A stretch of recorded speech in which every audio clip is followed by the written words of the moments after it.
Praise the lord. మన ప్రభువును రక్షకుడైన యేసుక్రీస్తు ప్రభువు శ్రేష్టమైన నామం పేరిట మీ అందరికీ వందనాలు తెలియజేస్తున్నాను. మరొక ఉదయకాల సమయంన యోహాను సువార్త 16వ అధ్యాయం 23వ వచనం మనం గమనించినట్లయితే, మీరు నా నామం పేరిట తండ్రిని ఏమడిగినా ఆయన అది మీకు అనుగ్రహించును అని లేఖన భాగం సెలవిస్తుంది. మనకున్నటువంటి దేవుడు ఎవరు అంటే ఆయన సర్వాధికారం ఉన్నటువంటి దేవుడు. ఆయన నామం పేరిట అడిగింది మనం పొందుకుంటామని వాక్యం ఉంటుంది. బైబిల్లోంచి మనం కొన్ని ఉదాహరణలు గమనించినట్టయితే ఆయన నామమును బట్టి ఒకరు జ్ఞానం అడిగారు. ఆయన పేరు సొలొమోను. ఆయన జ్ఞానిగా కీర్తించబడ్డారు. మరొకరు ఆయన నామం పేరిట సంతానాన్ని అడిగారు. ఆ సంతానం భూమికి వచ్చిన తర్వాత ఆ సంతానం మూలంగా మరి రాజులు అభిషేకించబడ్డారు. ఆయన పేరు ప్రవక్త అయినటువంటి సమయలు. ఈ విధంగా మనం మాట్లాడుకుంటూ వెళ్ళినట్లయితే చాలామంది చాలా విషయాలను ఆయన అడిగారు. ఆయన నామం పేరిట అడిగారు.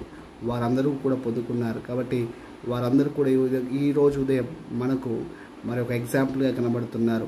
వారు అడిగి పొందుకున్నారు. ఈరోజు మనం అడగకుండా పొందుకోలేకపోతున్నాం. కాబట్టి మన అవసరతల్ని మన అక్కర్ని ఆయన ముందు పెట్టి అడుగుదామా? మరి అడిగితే ఇచ్చే దేవుడు ఉండగా ఈరోజు ఈ పరిస్థితి గుండా ఎందుకు వెళ్తున్నానటువంటి ఆ ప్రశ్న మీలో ఉత్పన్నమవుతుంది కావచ్చు. అయితే అడిగితే ఇచ్చే దేవుడు ఉన్నాడు, కానీ అడిగేది ఏ విధంగా అడగాలి అంటే విశ్వాసంతో అడగాలని వాక్యం ఉంటుంది. కాబట్టి ఆయన ఎందుకు వచ్చి వారు విశ్వాసంతో ఆలోచనిస్తుండగా విశ్వాసం కలిగిన వారు ఆయనకి ఇష్టమైన వాక్యం ఉంటుంది. కాబట్టి దేని మీద విశ్వాసం అంటే ఆయన మీద విశ్వాసం. మనం ఎవరినైతే అడుగుతున్నామో ఆయన పైన విశ్వాసం నుంచి అడిగినప్పుడు తప్పకుండా పొందుతాం. కాబట్టి విశ్వాసానికి భంగం కలిగించేటువంటి పరిస్థితులు ఎన్నో ఉంటాయి. వాటన్నిటిని జయించటకు దేవుని కృపని మనం వేడుకుందాం. తద్వారా అడిగిన పొందుకొని అనేకులకు దేవుడికరంగా మారుతాం. దేవుడి మాటలు దీవించడం గాక. ఆమేన్.